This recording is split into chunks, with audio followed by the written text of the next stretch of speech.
നമുക്ക് 100% ബോധ്യം ഉണ്ടാവും ഇതിന് ചെസ്റ്റ് ക്ലിയറാണ്, ഒരു വലിവുമില്ല, ഇതിന് ആവിയുടെ ഒരു ആവശ്യമില്ല. അപ്പോൾ എന്നിട്ട് നമ്മൾ എഴുതാൻ നിർബന്ധമാകുമ്പോൾ നമ്മളൊക്കെ ചെയ്യുക ചിലപ്പോൾ നമ്മൾ NS മാത്രം വെച്ചിട്ട് അവരുടെ ഒരു സമാധാനത്തിന് വേണ്ടി നമ്മൾ കൊടുക്കും. പിന്നെ വേറെ പ്രശ്നം ചിലപ്പോൾ ആവി പിടിപ്പിക്കാനും അതുപോലെ തന്നെ ആൻറ്റിബയോട്ടിക്കും എഴുതാത്ത ഡോക്ടർ വിവരമില്ലാത്ത ഡോക്ടറാണ് ഏറ്റവും ഒരു നേരെ തിരിച്ചാണ് ബേസിക്കലി എന്ന് വെച്ചാൽ ഇത് ഇൻഡിക്കേറ്റഡ് അല്ല, ഇയാൾക്ക് ആവശ്യമില്ല എന്ന് മനസ്സിലാക്കുന്ന ഒരു ഡോക്ടറാണ്. ഡോക്ടർമാരുടെ അടുത്ത് പോകുന്നതും ആളുകളുടെ ഒരു ധാരണ ഡോക്ടർമാരുടെ അടുത്ത് പോകുന്നതും മരുന്ന് റിസീവ് ചെയ്യാൻ, ശരിക്ക് മരുന്ന് വേണ്ട എന്ന് റിസീവ് ചെയ്യലും ഒരു മരുന്ന് തന്നെ അല്ലേ? അതൊരു ഡോക്ടർ റീഅഷുറൻസ്, അതെ ഇത് കുഴപ്പമില്ല.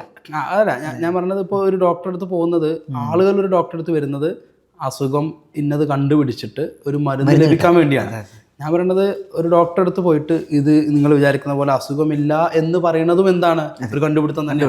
ഒരു എക്സ്പേർട്ടിന് ഇപ്പോൾ ഒരാളെ സംബന്ധിച്ചിടത്തോളം ഒരാൾക്ക് അസുഖം ഉണ്ട് എന്ന് കണ്ടെത്തി പ്രഖ്യാപിക്കുന്നതിനേക്കാൾ എക്സ്പെർട്ടൈസേഷൻ വേണം ഒരാൾക്ക് അസുഖം ഇല്ല എന്ന് സർട്ടിഫൈ ചെയ്യാൻ. തീർച്ചയായും. അപ്പോൾ ഇതൊരു വൈറൽ പനിയാണ് എന്ന് എനിക്കൊരാളോട് പറയണമെങ്കിൽ നല്ല കോൺഫിഡൻസ് വേണം. അത്രയും കോൺഫിഡൻസ് ഉണ്ടെങ്കിൽ ഞാനിതൊരു വൈറൽ പനിയാണ്, ഇതിന് ആൻറ്റിബയോട്ടിക്കിൻ്റെ ആവശ്യമില്ല എന്നങ്ങ് പറയുള്ളൂ. നല്ല എക്സ്പീരിയൻസ്ഡ് ആയിട്ടുള്ള ഒരു എക്സ്പേർട്ടിന് അത് പറയാൻ കഴിയുള്ളൂ. അപ്പോൾ അതിനെ വിശ്വസിക്കുക എന്നുള്ളത് തന്നെയാണ്.